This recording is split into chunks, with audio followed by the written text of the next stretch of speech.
would like to welcome all of you to the 2023 Action Workshop. This is our beginning of our process for getting ready for the state legislature, and it's the first in the series of events that we will do. And I want to point out that our advocacy work is a team effort, and it actually involves all of us and all of you who are here and all of our members too. We're really hoping that as many people as possible will actually get involved.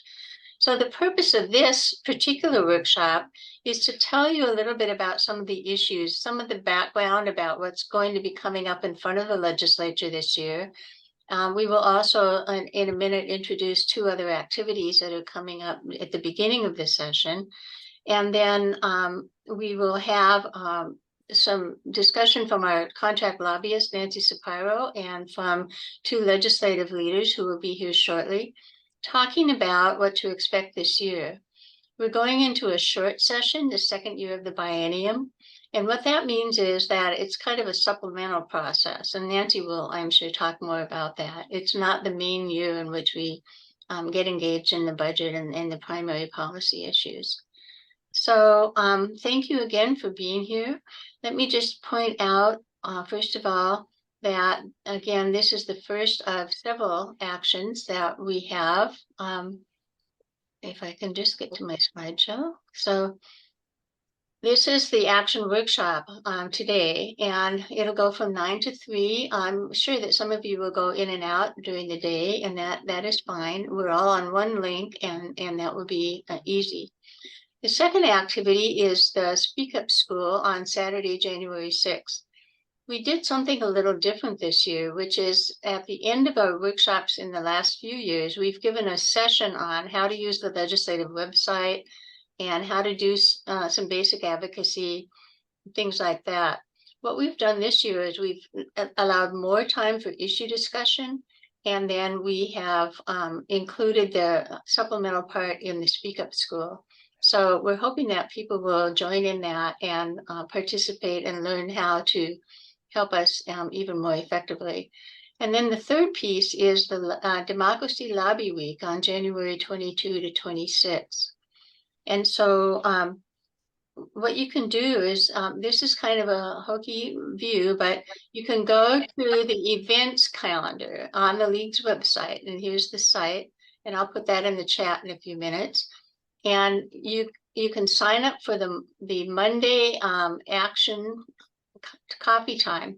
Carol Sullivan up in Whatcom County handles that, and at 10 a.m. every Monday morning during the session, she has a speaker or two, and then the opportunity for people to ask questions and discuss issues. Over here, we have the Speak Up School on January 6th, and here we have the Lobby Week.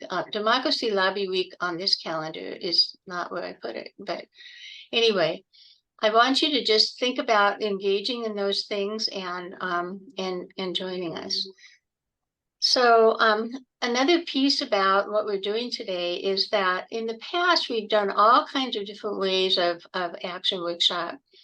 For many years, we did it locally, in person, and maybe 3 different places or 4 different places around the state, and during the months of November and December, primarily November.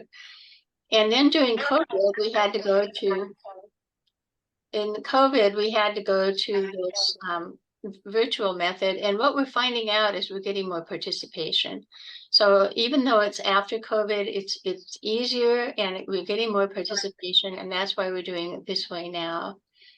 And as far as our speakers are concerned, we've in the past had local hosts when we did it in person. They picked the speaker and the keynote, and it could be one party or the other. This year we have 2 out of 1 party, and I just want to explain that wasn't intentional, but that's the way it turned out, and I think they will be very, very informative. But that's not out of sync with how we've done it historically. So I would like to introduce Mary Coltrane and have Mary talk about how we do advocacy and welcome you from the president's perspective. Mary? Thank you, Cynthia. Thank you all for being here today. I appreciate what you're doing. lobbying at the state legislature is one of the most interesting, even exciting things that you can do as a citizen. Today, we're going to talk about the many issues that League allows and the plans our lobby team has for getting bills passed that can bring the positions we adopt by study and consensus into reality. This process, the study and consensus process, is a hallmark of the League of Women Voters, and it's what brings us here today as a culmination of study and consensus. Every effort to influence public policy is grounded in League positions. You'll find state League positions in program and action. You'll find National League positions in impact on issues. Both these booklets tell you the backstory of how those positions came to be. I'd like to take just a few moments to briefly call out the high points of this process. And I will ask your patience while I do that. And I am hoping that it is now showing. A screen is now showing. Cynthia, is it showing? Okay, thanks.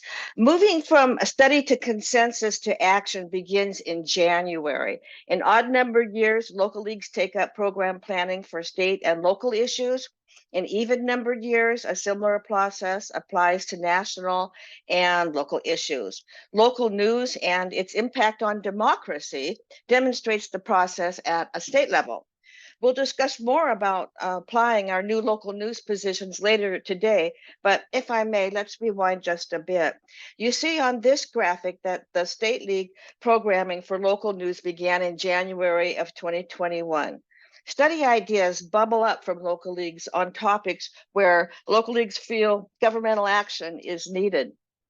In 2021, a state league affinity group was meeting to talk about local news because they recognized news deserts were becoming a problem.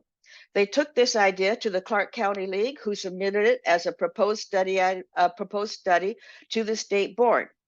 After review of all ideas, local league submitted, the state board notifies the members, and that's happening right here. The state league notifies the members of recommended proposals, and off it goes to convention. And if convention delegates approve the study idea, a committee is formed.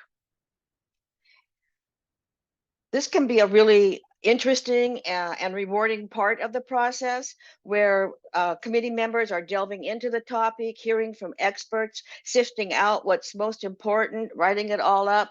Study committee members find that experts across the country are willing to come and speak to their committee because the League of Women Voters is asking them. Members read the study, they discuss and work towards consensus on critical points. The study committee uses this information to draft positions, which we have happening here. Then the board approves the positions and it goes to the convention for finalization and for ratification. Now we have new positions on the books. And what are we going to do with all this hard work and information that the committee came up with and that the members delved into in order to come up with consensus and positions on? Are we going to put it on the shelf?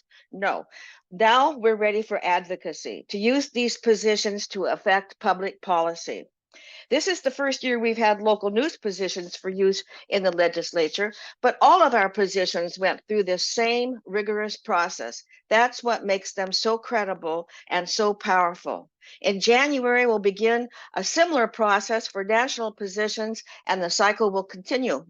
Again, thank you all for being here and participating in this important work. It's democracy in action. Thanks. Back to you, Cynthia. Mary, thank you. I think that was really informative, and we haven't actually given that background before. So thank you for doing that. And we are really lucky to have Mary as our president this year. So next, I would like to introduce Nancy Sapiro. Nancy is our contract lobbyist, and her role is to give us help and advice. She gives us a lot of context for what's going on. She gives us strategy suggestions. Every once in a while, she testifies for us, but mostly we do that ourselves. So she's an invaluable resource. She's been with us for what, about 8 years now, so it seems like. Anyway, I'd like to introduce Nancy. Thank you so much, Cynthia. Good morning, everyone. So great to see so many people coming into the room.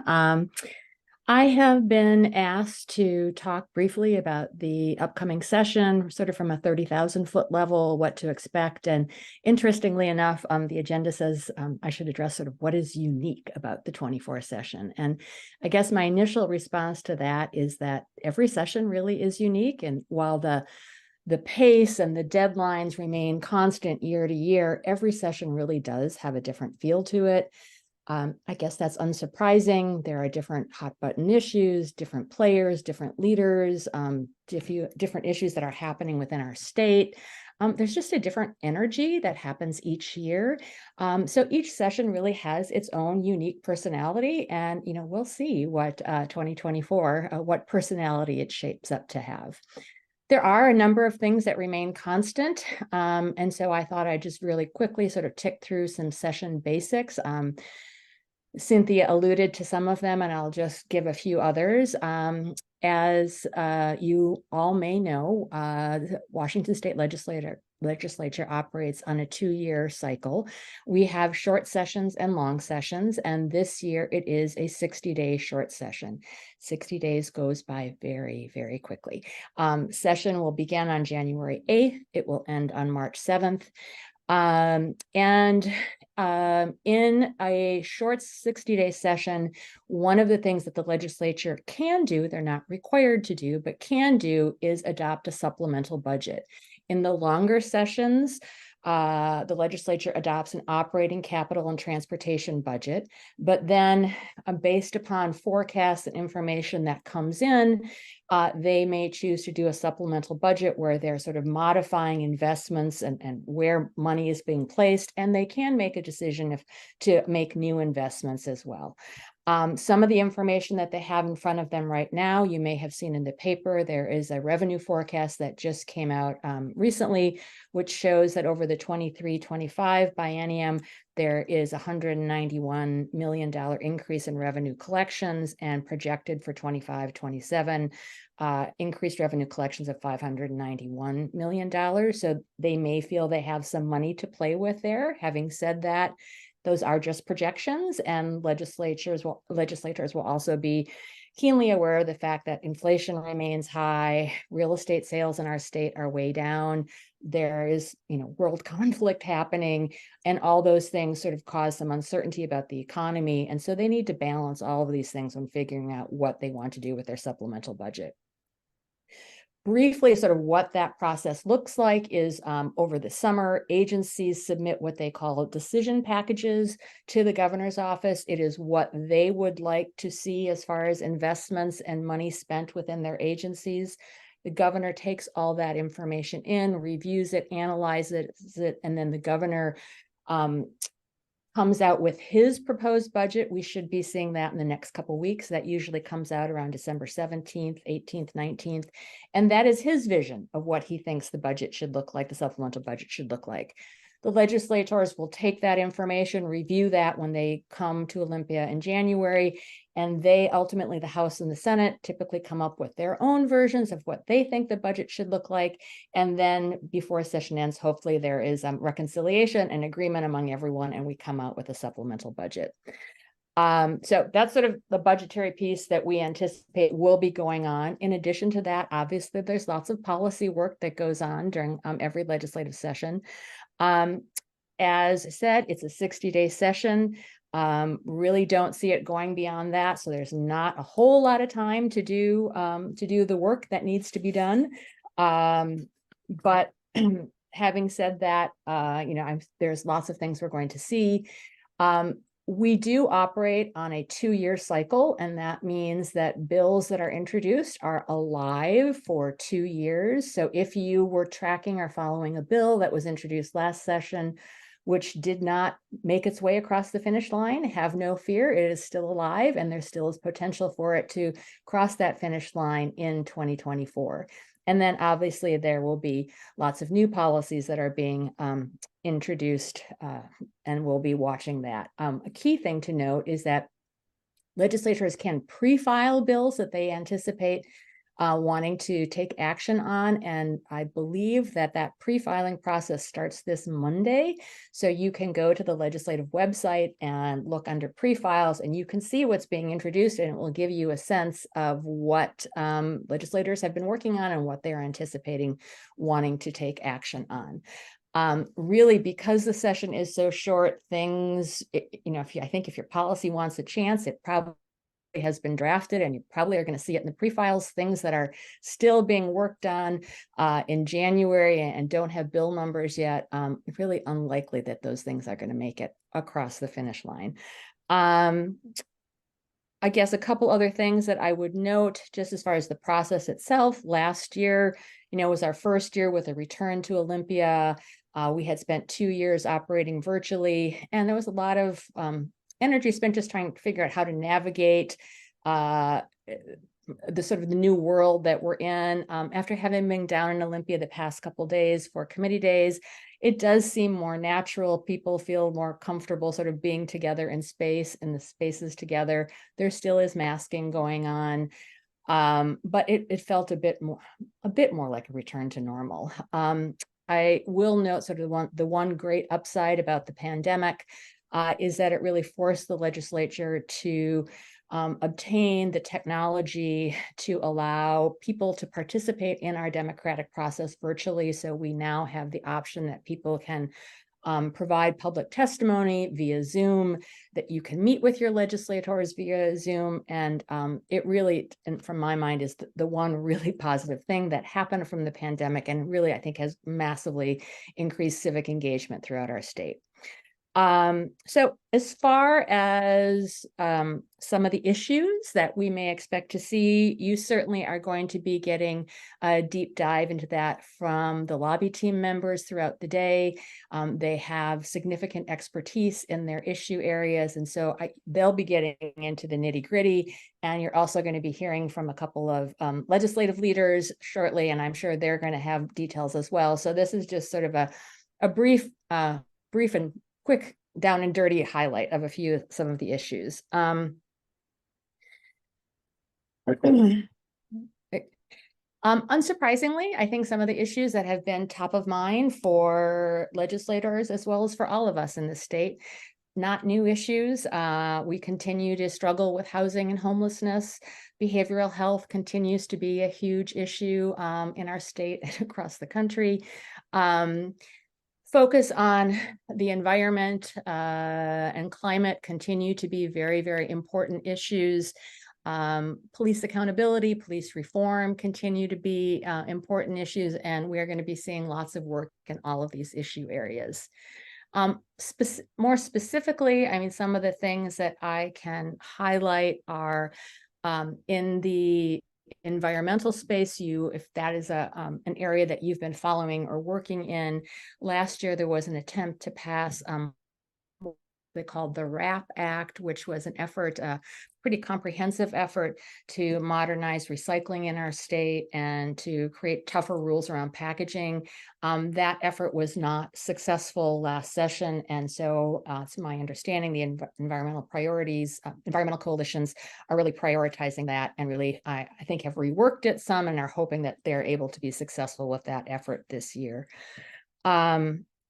In the housing space, you may have read in the paper the other day that the Department of Commerce was noting sort of the increased population in our state, and they have estimated that Washington is going to need an additional 1.1 million housing units in the next 20 years to keep up with our population growth, and that half of those will need to be affordable housing. We already have a housing shortage in our housing supply. And so knowing that, I mean, I think that really increases the importance of trying to address how are we going to create affordable housing.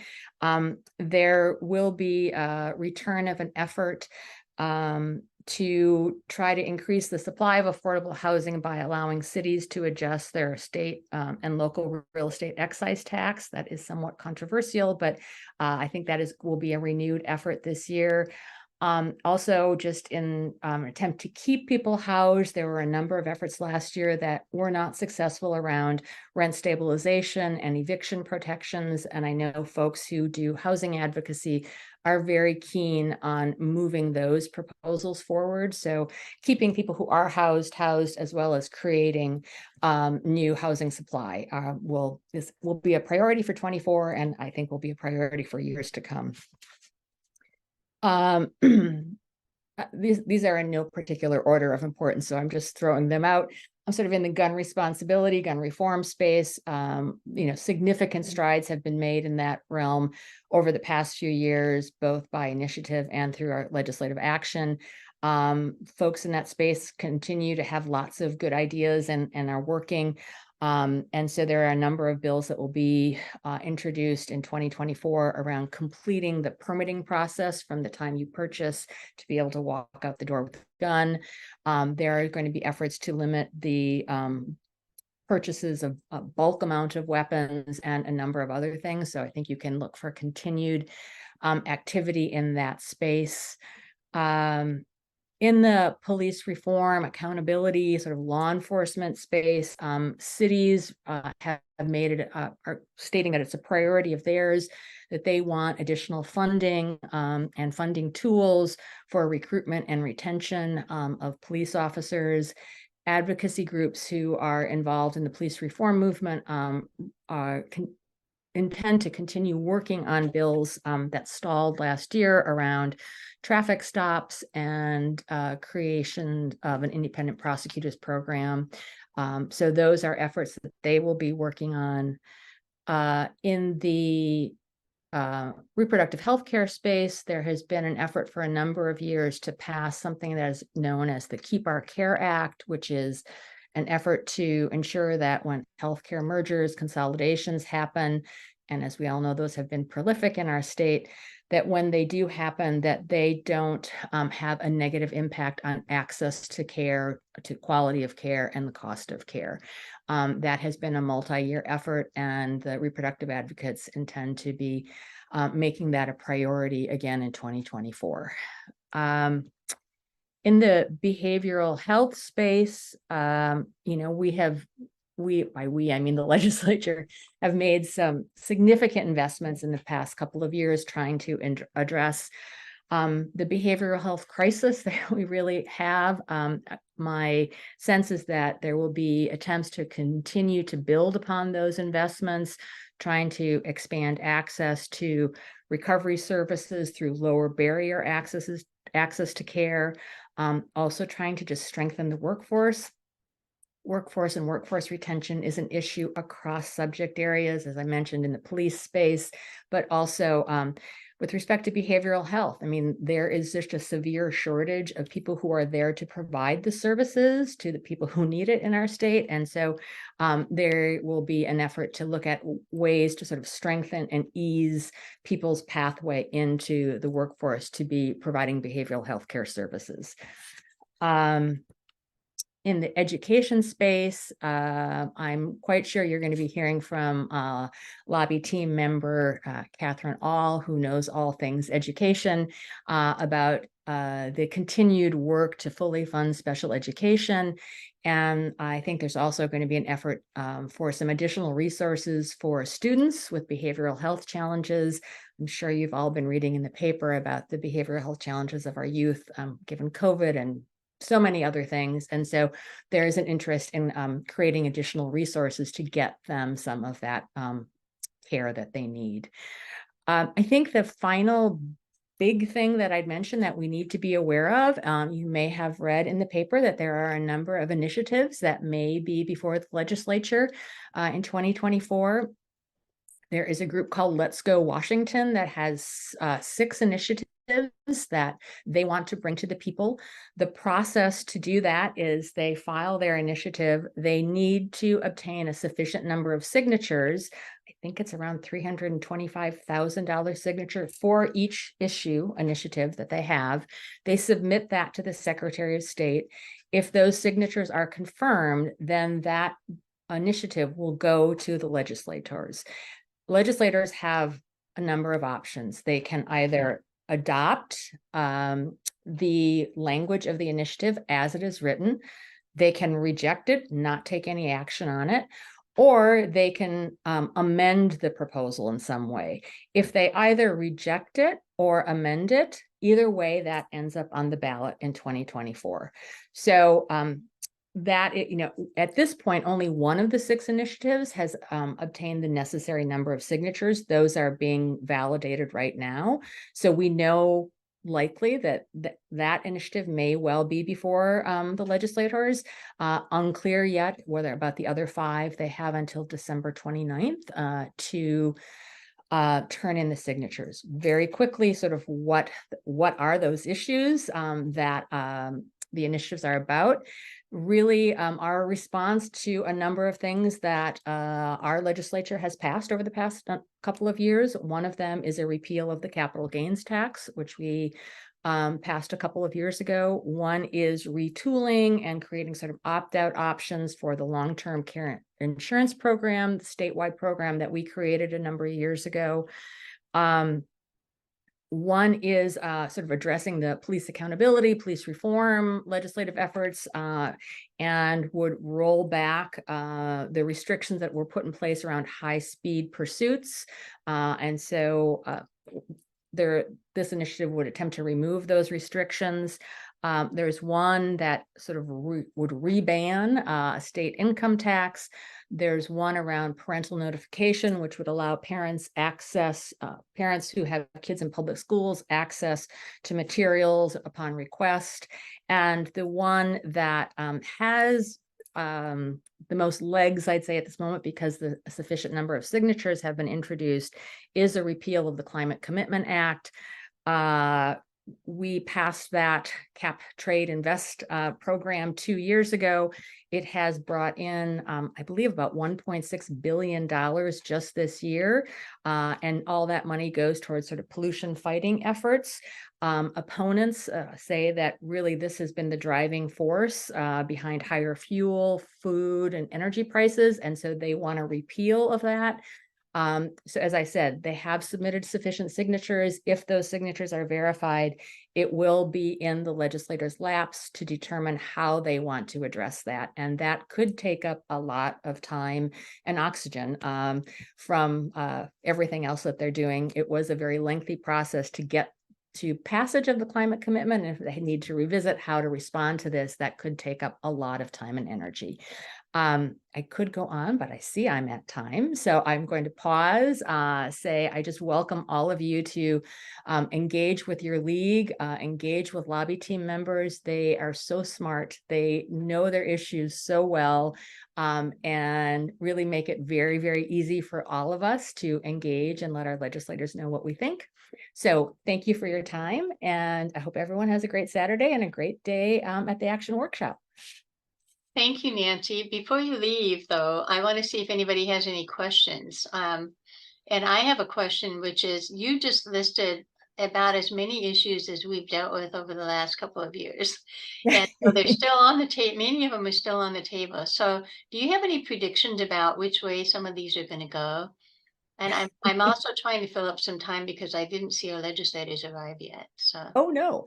That's a question I think you should pose to your next panel. I I wanna see what am you just an think. advocate. I can tell you what I'd like to see, but I am not a decision maker. So, as I said, the initiatives are something that they are going to have to grapple with if, in fact, they make it through the process. And so those will have to be dealt with. Supplemental budget will have to be dealt with. I think housing things really are going to continue to be very top of mind. So those are the things that I think rise to the top for me. So I certainly have lots of opinions, though, on what I'd like to see make it across the finish line. Well, and I would just comment that many of the things on those initiatives are things that the league has supported. And so it's a little bit dismaying. I'm asking people to put their questions into the chat, please. Yeah, these initiatives are a direct response to successful advocacy work that has been done the past couple of years, and people who are quite unhappy with sort of the direction that our state is headed and what's happening. And so this is their, their attempt to try to force the legislature to reconsider some of the acts that they've taken in light of new information. And if they don't, to take it to the people and see if the people support what the legislature has done. And, we have an initiative process. That is what it's there for, so that we all have an opportunity to weigh in. So Aruna has asked, do bill numbers remain the same from last year? They do. So if there was a bill that you were following 1, 2, 3, 4 last year, it will be 1, 2, 3, 4 this year. The only caveat I will say is, if a bill was not successful last year, the sponsor and advocates may have sort of gone back to the table and spent some time thinking about why didn't in advance, what can we do to fix it? And sometimes there are strategic reasons why they may say, rather than continue with this bill number, we're going to introduce a brand new bill. And then it wouldn't have the same bill number. So yes, but so I think if you have heard that there's been lots of work on an issue that you care about over the interim, it might be worth checking in with some of the lobby team members or with your legislators, saying like, does this still have the bill number, same bill number, or do you have a new one? So that is a little asterisk. So another question is about the budget surplus. Is that from the capital gains tax? And isn't the capital gains tax intended to be directly put into education? So It is. what is going on there is what the question is. And we'll discuss some of that in our revenue panel, but if you could give a summary, that would be helpful. Yeah, sure. The capital gains tax does have specific, it is targeted to specific things, so that it really is not reflective of that. We have had, how do I say this? I mean, when we create budgets, everything's based on projections, and the legislators are required to do a 4-year budget outlook. It's really hard to know what numbers are going to be in 4 years out, and so they do their best. They have economic forecast council that provides them with information, and they base their budgets based upon the best information that they have. But then time goes on, and things happen in the economy. We have seen that inflation is starting to go down a bit. The job market remains tight. People are making purchases because our revenue collections are up. I would say it is not unusual when revenue forecasts come out. I mean, very seldom do you see a situation where they say we were exactly spot on. So projections and the revenue collections are always sort of going up and down. We'll get a new one in February, I believe. And that will help inform them as they finalize the budget numbers. But it is science, but it's also, projecting, and you just don't know what the future holds. And so I'm not sure how great of an answer that is, but Cynthia, you probably could provide a better answer because I know you're steeped in budgetary work. Well, if those of you who are interested want to attend the revenue breakout session, we can do more there. But Nancy gave a superb answer for now. Thank you, Nancy. I want to tell the audience here that some of these questions I'm holding for the legislators. So I'm going to say thank you to Nancy and give a warm welcome to Speaker Lori Jenkins. Speaker Jenkins is in the room, I believe, and she is the first woman Speaker of the House of Representatives, and we're just pleased that she could be here today. So, are we here? Hi, welcome. Hi, Cynthia. I'm happy to be here this morning with you all. It's good to see folks. So, Speaker Jenkins is from the 27th District in Tacoma, and she's been a pretty good advocate of all of our positions, and I'm just thrilled that she can be here today. And can you talk to us a little bit about what you see coming and what some of your priorities are? Sure. Well, I didn't hear all of what Nancy had to say, but I'm assuming she talked about it being a short session, a supplemental budget year. So we usually look not to make significant changes to the biennial budget in this year. And all of the bills that were filed last year that didn't pass still remain alive and able for, to be considered by the legislature. So just kind of to ground people in that. I think there are really, there are a few big areas that we're working on, which I don't think will be very surprising to this group. First one is housing, homelessness, affordable housing. I think within that area, there will likely be a number of bills, but I think two of the big bills for our caucus that we'll be looking at is rent stabilization, so that we can curb kind of unexpected and excessive rent increases that force people into homelessness. The most recent research that's come out has said that high rental costs are a major contributing factor to people becoming homeless. And the second would be the real estate excise tax, REIT reform. We have a progressive REIT in Washington, which is great, but we actually, I think, have the ability to cut the REIT costs, that tax for almost everyone but the highest end purchasers. So folks who are purchasing something over $3 million, and everybody else that was purchasing or selling would be getting a tax cut. And that would help with the progressivity of our tax code, and would actually bring in revenue, oddly, even though the vast majority of people will be getting a tax reduction. And that money would be invested in housing in different ways. I think the second big area is expanding access to childcare. We just do not have enough childcare slots in our state, and the costs are prohibitive, and we have workforce challenges in this area. I know that Representative Sen is working on a few bills in her committee to expand access to the Working Connections childcare and to ECAP. So we'll see how those bills develop. I think that'll be an important a piece of work. Third area is climate change. Washington continues to be a leader in the nation on working on climate change issues. The RAP Act, which some of you may have worked on last year, would modernize our recycling system. And I know that Rep. Berry is continuing to work on it this year. It's a big bill. I think it may get chunked down. That might be the best way for it to move forward. But again, we'll see what Rep. Berry is able to work out before session starts. Also increasing EV adoption.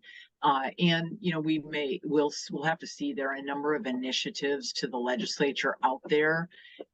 It looks like the one related to the Climate Commitment Act is the one most likely to make the ballot. The legislature has the opportunity to adopt an alternative there. We may or may not look at doing that. So we'll have to kind of see where that goes this year too. Two other areas I want to mention quickly.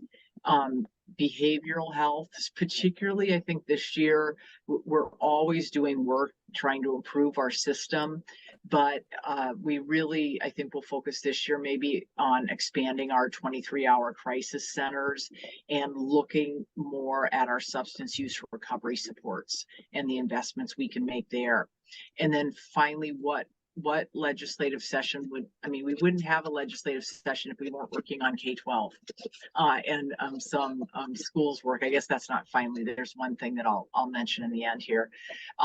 And I think free school lunch is something that folks are very interested in, expansion there, and also dealing with the opioid and fentanyl crisis and what kinds of education we're going to do in K-12.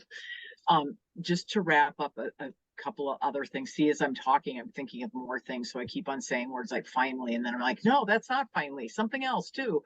Mari Levitt is leading, Representative Levitt is leading our caucus right now and pulling together. We have a number of members who are working on fentanyl bills in all sorts of areas. And I think we want to make sure we understand where everybody's at and to try and prioritize these. Representative Lekanoff has been really working with the tribes who have had a number of summits tribal summits over the interim, and definitely want to do some work in the opioid and fentanyl area.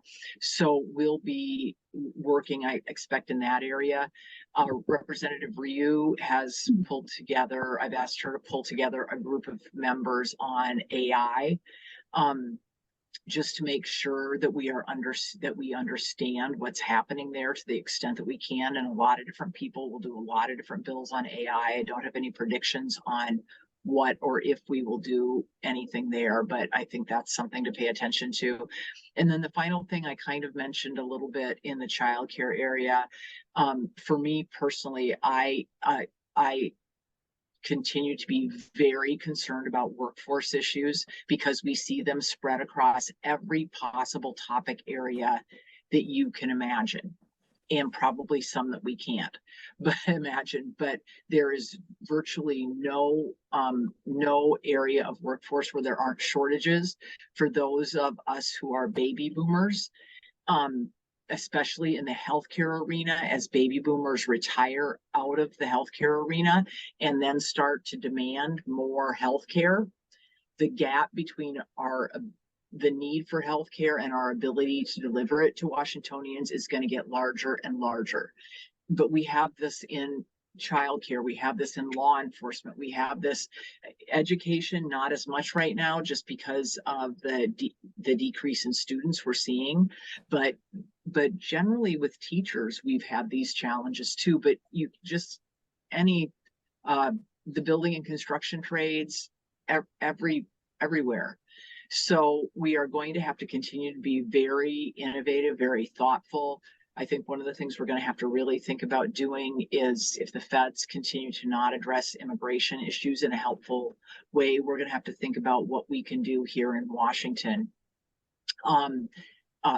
that's within the scope of state law that we can do to help in these areas too. So those are some of the things I think we'll be working on. And committee days in the House start on Monday. They're on Monday and Tuesday. And I will be, I get a chance to see Lieutenant Governor Heck on Tuesday. I know we have time in the calendar. And I may have a very different commentary for you after I meet with all the committee chairs on Monday and Tuesday. But I think this is what we're all generally seeing. Thank you. And we'll have some questions after we give a warm welcome now to Lieutenant Governor Heck. One of his responsibilities is to chair the Senate, and he has taken a very active role in what's going on in the Senate. And so we've asked him to come and talk about what's going on there, but he also has a particular interest in housing. So Governor Heck, if you could take it away. Thank you, Cynthia. Always a pleasure to be with you. Always an honor to be anywhere with Speaker Jenkins, who's doing such a great job for the people of our state. I thought I'd focus my remarks on housing, hopefully leave enough time for questions for Speaker Jenkins or myself, but there's an essential point to be made here, which may be a statement of the obvious, which is that we have a housing crisis in Washington state. It's important to keep that in mind. It's important to know that while the housing crisis or housing shortage is nationwide, the shortage in Washington state is actually either the 49th or 50th worst in the country. And we actually can measure this when there's data points we can collect that objectively reveal this, namely the number of housing units per household. We know that the national average is 1.14 per household. We're at 1.05. And what that means is we got way too few houses, especially affordable homes. The other point I want to make that I think people sometimes don't have in the front of their mind is as severe a housing crisis as we have actually affects across a spectrum of issues, some of which may not be obvious to you at all. It may occur to us as lower standards of living, because when rents go up or houses are more expensive to buy, we're using our disposable income in that way instead of other things, whether it's entertainment night out or prescription drugs and food, if you don't have a lot of income. So it lowers standards of living. It increases homelessness. Actually, the Department of Commerce issued a report that said the number one cause of homelessness in the state is the lack of housing, especially affordable housing. It reduces retirement security. Who'd have thought? The truth of the matter is, if you defer buying your first home, given that home equity is the number one asset of the average American, then it just stands to reason at the end of your journey, you're going to have less. We have less retirement security when we're forcing young people to wait till their late 30s, early 40s to buy their first home. It increases racial disparity. Now, we all know tragically that the average net worth of a Black family in this country is about 10% of the average white family. But it's also true that about half the percentage of Black families own their own homes as white families. That's why that net worth disparity is so great. It also harms the environment. Who'd have thought? The fact of the matter is, if you're a law enforcement officer or a nurse in Seattle, it's getting pretty tough to buy a home in Seattle. So you're buying out in the suburbs or beyond the suburbs. And what that means is you're driving farther on roads that collect stormwater and rainwater and run off that stuff into our creeks and then our streams and then our Puget Sound. It also slows growth. The lack of housing construction slows growth. We conducted a study at the Legislative Committee of Economic Development and International Relations, which I have the privilege to chair. We surveyed economic development professionals and said, what are the major barriers to quality economic growth in your area? Number one, lack of housing. So this housing shortage, it's a lot more insidious and affects us in a lot more ways than we might imagine. Now, the legislature knows this. They know all this. That's why the 2023 session that adjourned in April was widely hailed as the year of housing, because they really stepped up to the plate and they passed 20 some measures designed to reduce this shortage. And we all know some of these include middle housing to get at this issue of exclusionary zoning and permitting reform to speed up the construction of homes, thereby lower cost, making it easier to build condominiums, because that's often the first step on the ladder for a lot of people. Covenant home ownership, designed to remedy the tragic history of racist covenants in our state. In fact, it's the bill of which I'm most proud and I'm most emotional about, as a matter of fact. And then this huge historic increase in investments in affordable housing. They did all of these things. And the truth of the matter is they deserve kudos, lots of kudos. But guess what? It won't be enough. The problem is so big, it won't be enough. And many of these measures will take years to have their effects felt. So the truth of the matter is as well that we need to do more. Department of Commerce, I think, projects that we need about 1 to 1.2 million homes over the next 20 years. That means we need to build more than 50,000 a year. We're building about 30. So not only is it bad now, it's going to get worse if we don't attack this with all our might. So there's more work to be done. There's a lot of work to be done in the 2024 session, which I hope the legislature will approach with the same commitment and determination as they did this last session. Speaker Jenkins mentioned REIT reform and rent stabilization. I fully expect them to be topics of considerable consideration. There are other members who are talking about some measures that were not adopted in the last session, transit-oriented development, to make sure as we're building out our mass transit system that we're taking advantage of building affordable housing, especially near transit stops, lot splitting, rural accessory dwelling units are others that I know members are concerned about. And then one that I don't hear members talking about, but I want to raise it. Speaker Jenkins rightfully mentioned the relief that we could give to home purchasers with some real estate excise tax reform. The truth is, and with all due respect, Speaker Jenkins, that's a fraction of what we could do for homeowners if we could somehow figure out a better way to approach impact fees. Now, impact fees, as most of you know, is what local governments were allowed to levy after the 1% limitations were put on property taxes, because local municipalities and taxing districts really needed a basis for revenue to build more schools or to have parks. And I don't begrudge municipalities that at all. But here's the deal. Over time, in some communities, these impact fees have grown so much that in the community in which I live, and yes, you're hearing this number correctly, before you can turn a shovel of dirt, you have to pay $72,000, no matter how small the unit.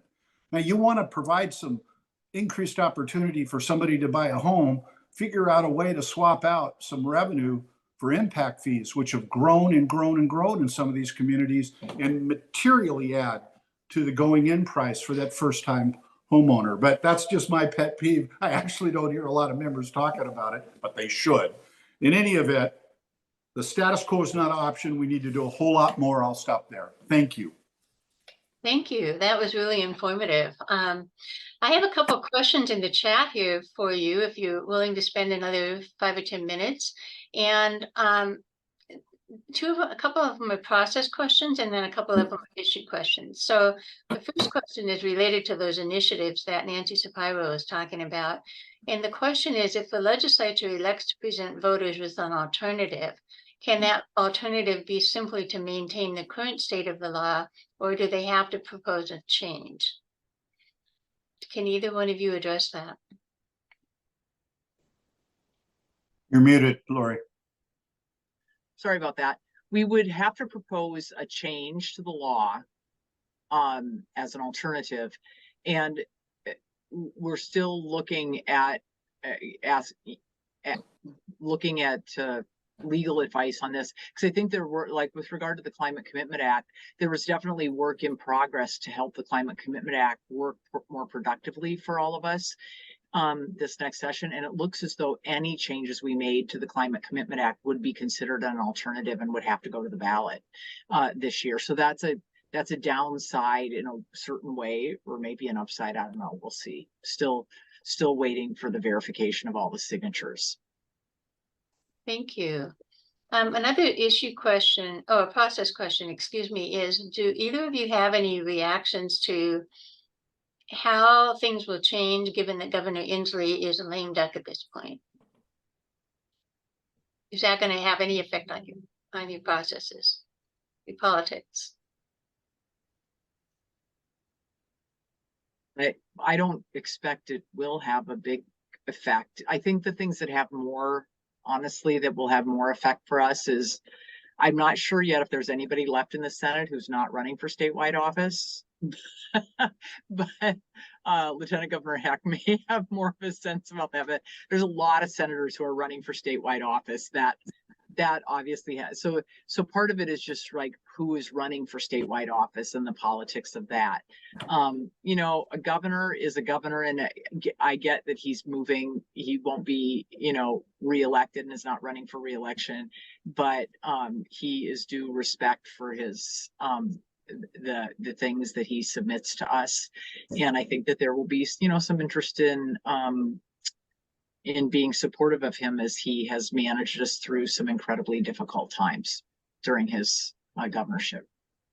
Thank you. So I guess my take on that would be, it's absolutely true that 10% of the members of the state Senate are running for higher office, and half of the rest are running for reelection, and 100% of the members of the House of Representatives are running for reelection, that are choosing to do so.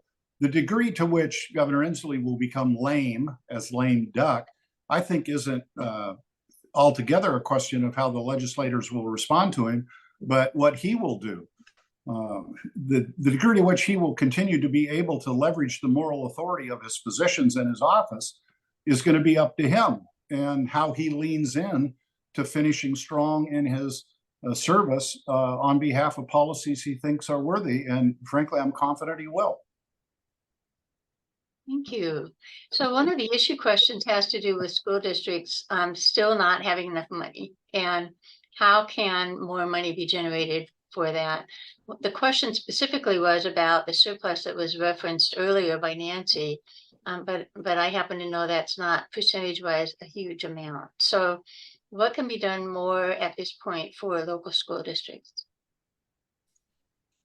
Well, we haven't, I just met with my school district. I think they're more focused right now, many of the school districts, on right sizing their size for their number of students, which is a challenge. I mean, obviously we worked on special ed last year. There's more to do there. There's, I mentioned school lunches. There's more to do in many areas. One of the things we're always, though, sensitive to when we look at, for example, the revenue forecast, you know, any investments that we make in the schools, as a general rule, we want to make sure that we can sustain those over time. And so that's always something that we're looking at. I haven't heard members talking like about a big revenue push for K-12 schools, particularly. It's more in particularized areas and how we can round out funding there. I think one of the other things is I'm actually just getting, I'll have a meeting in the next few days with our members to talk about learning loss and all the things that we have been doing and invested in learning loss, and what more we can do on learning loss, as the data is becoming very clear. There was significant learning loss during COVID. Certainly, we've heard that tutoring, very specific, highly engaged tutoring, would be really great. Very, very challenging to get the workforce to do that, and expensive also. But I know that's something that Senator Braun has been particularly interested in, for example. So I think those are all things that we'll look at.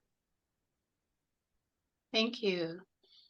So another question has to do with cities and counties not really having enough resource. And do you have any response to that at this point? The revenue basis for counties in particular are quite limited. So is there going to be any effort this year to work on additional revenue for local government? I'm sure there will be. That is true, but that's a true statement. Cities and counties do not have, especially counties, do not have a lot of options there. This goes to some of the comments of the Lieutenant Governor in response to the last question. It's an election year. Taxing in an election year is a challenging thing to do. But, you know, we started a fairly good dialogue last year, and I know the Association of Cities has been working very hard to pull folks together on this. So, you know, we'll see what kind of ideas they come with also. And I'm certain that we'll be working on it. Whether we'll get something across the finish line this year, I can't predict that. I don't know about the House, but I do know that consideration of adjusting the 1% was an object of very serious consideration in the Senate last year. But I'm going to be a little bit more blunt, maybe inaccurate, but I don't see any way that happens in a 60-day session. It's a little hard to convey to people that haven't been intimately involved in the legislative process, although I know so many of you have been. And by the way, thank you for that. But that clock races when you're limited to 60 days for taking up something as difficult as that would constitute. Thank you. Another question has to do with workforce development. We've talked about the need for more workforce in a whole variety of fields, particularly the one I'm familiar with is the people who serve homeless people, but also healthcare that Lori called out. So have you considered doing more with community colleges, workforce development, and so forth, and calling it basic education, or doing something different to align more with the workforce needs? So I would just say, I don't think that we're going to expand the definition of basic education in Washington State, at least for a while. I think that's unlikely to happen. I would say that, you know, the college grant is something that we are continuing to expand and on to make sure that both our students, and then because our students can then afford tuition, our colleges are able to collect that. But last year we actually did a great, if you talk to the community and technical college system, they're quite pleased because for the first time ever, we went up to 100% on our funding levels with them. And I think there's honestly, unlike when I arrived, I'd been a community and technical college trustee for a dozen years before I arrived in the legislature in 2011. And every time I talked about the community and technical colleges, people were like, yeah, but we like our research institutions. We like WSU and UW. And over the last decade, we have really seen members expand and understand better what our community and technical college system does, what our regional institutions do, and what our research institutions do, and recognizing that we have to make sure we're educating students in all those areas. But I would say 60% of the jobs created in the next 20 years are going to need more than a high school diploma, less than a 4-year degree. That's our community and technical college system. And that's why it's important that we build there. And likewise, especially when I mentioned the building trades a little bit earlier, but building and construction trades, and as we're moving toward green energy and so much more in the green energy field, we need those sites to be retraining sites for people. And so our community and technical college system is doing a great job at doing that. They're also highly responsive to community needs, and that's why they're so important to us. So I guess I would say, are they going to become in answer to the question, I would say, are they going to become part of the definition of basic ed? Probably not. Are they going to be well funded? Probably yes. Yes, they will continue to be. So I am aware that there's some discussions underway to attempt to have appropriated modest amounts for either what we would call a pilot project or very targeted efforts at meeting some of the workforce shortages that the community college system will be a part of delivering the training for. Whether or not those are successful in this session or not, I suspect, however, that concept of being very targeted toward things that are demonstrably short, whether it's a radiation tech and we have measured the shortage or whatever. But this entire conversation, I think, is important to remind ourselves of the context. Again, I'm the unpopular guy at the party when I bring these, I think, truths up. But my friends, we have a 3.6, 3.8% unemployment. We've got workforce shortages everywhere. I don't know a sector of the economy, not a single sector, and I come from the private sector. I don't know a single sector of the economy where people, and I ask them, what are your pain points? Say, I can't find people. Yeah. Nobody can find people when you have this low of an unemployment rate. And you know what? In a whole lot of ways, that's a really cool thing. It means people are working that want to be working. And it also provides significant upward pressure on wage increases. And those are long overdue, in my humble opinion, after 40 years of stagnation in wage growth. So, there's no blessing that isn't mixed. And that's what we're in the midst of now. The legislature has significantly increased its support for education at all levels, in no small part due to the leadership of Speaker Jenkins, I'll just point out. So I just want to go ahead.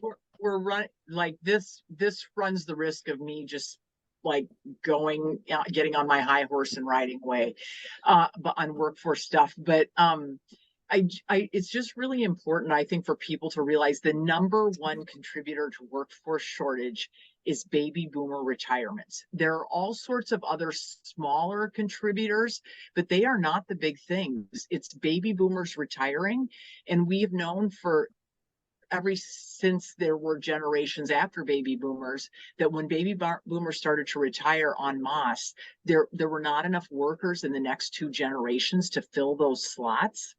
So this is happening all over the country. And so when we talk, I mean, we should certainly do things like try to get people to move here and create licensing compacts that make it easier to work in Washington. But with every other state having shortages, that is not actually a real solution to the problem. I mean, we definitely should do it, but we have to be, thoughtful and innovative about how we reach down and make sure every person who wants to work is working in an area that they want to work in, has the access to the education to do it. But when I mentioned immigration, for example, so many of these areas, we really do need immigration reform at a national level to be able to bring in more people. Likewise, again, one of the things that we're likely going to look at in licensing is where are we doing things where we're taking highly educated people from other countries who are immigrating in, and then we create all sorts of roadblocks for them to practice in those areas when they get to the US or when they get to Washington State. Do we really need to do that? Sometimes we do, because the education really isn't the quality that we need for competency, but many, many times it is. And we shouldn't be excluding people and sending physicians from the Ukraine to be janitors. And not that being a janitor is a bad thing, but having to be janitors for the Tacoma School District, right? They should be able to figure out a way to practice in the healthcare arena. So these are all things that we need to figure out how to do. I want to apologize for keeping you late, but I just have one more question. There are a bunch more in the chat that I think people can take to the breakout rooms. But the one question, I think, Mr. Heck, this is for you. Has there been any additional consideration of supporting land trusts as a way of reducing construction costs for affordable housing? If there is, I'm not aware of it. I'll defer to Speaker Jenkins. Okay. I love this subject. Not only am I passionate about providing more housing, especially affordable housing, but it's frankly thrilling to engage in so many conversations with people, every one of which somebody asked a new question. So whomever asked that, thank you. Speaker Jenkins, are you aware of? We have had some discussions about land trusts and creation of more land trusts. I'm not aware of conversations about legislation around land trusts to increase or expand this year. It doesn't mean they're not out there. As I said, because our committee days are happening starting on Monday, I'm scheduled to meet with all of our committee chairs, talk to them about what they think is coming to them and things like that. And so I may hear more about this on Monday and Tuesday when I'm meeting with them. Well, with that, I would like to say a really huge thank you to both of you for being here today. It's hard to give up a Saturday morning, and we're very, very grateful. We can't really give you loud applause, but just know that it's there. Thank you very, very much. Cynthia, I haven't given up a Saturday morning. I've already made 2 pans of fudge. I don't know, all kinds of stuff, and I'm heading out with my family to get our Christmas tree. So, anyway, it's a nice little break in my work today to talk with you all. I'm going back from here back in 4 speeches today. So, oh my gosh, is today Saturday? Oh, really? yeah. Well, Happy holidays, everyone. Take care, everyone. Both Bye. of you took the time. Thank you. So what I'd like to do now is introduce the lobby team, who are going to be the presenters for the rest of the day. And first of all, I'll put the link in the chat, but whoops, I lost it. Sorry. If you go to this advocacy page and the section that says Meet Our Advocacy Team, what you will see is a list of our issue chairs. And I'm not going to introduce them one by one because it's really hard in this format to get you to see who they are, but I'll introduce them this way. So Catherine All works on education, Mary Lynn Courtney on behavioral health care, Jody Disney, who isn't here today, on healthcare, Deanne Finken on local news, Martin Gibbons on climate change and energy, Janet Hedgepath on child custody and support and children's services. Heather Kelly works on criminal justice, Kate Lundford works on forest, Cindy Madigan works on money and politics and elections. Allison McCaffrey is census and redistricting, Ann Murphy is solid waste management, I work on 4 things: housing and homelessness, transportation, revenue, and growth management. And then Karen Tweet works on early care and education of young children. These are going to be your speakers today in the breakout rooms. And I think that the league is so lucky that we have this panel of people today. I also want to point out that we have advocates. Advocates are the people who support the issue chairs by doing research and writing and all kinds of other follow-up on things. They really are helpful and crucial to our work. So if anybody has a pet issue that they really want to get engaged with an issue chair, you can become an advocate, and we definitely encourage that. So with that, I think it's time to move to our breakout rooms, and we'll have about a 10-minute break and be in the breakout rooms in about, let's see, at about 10:20.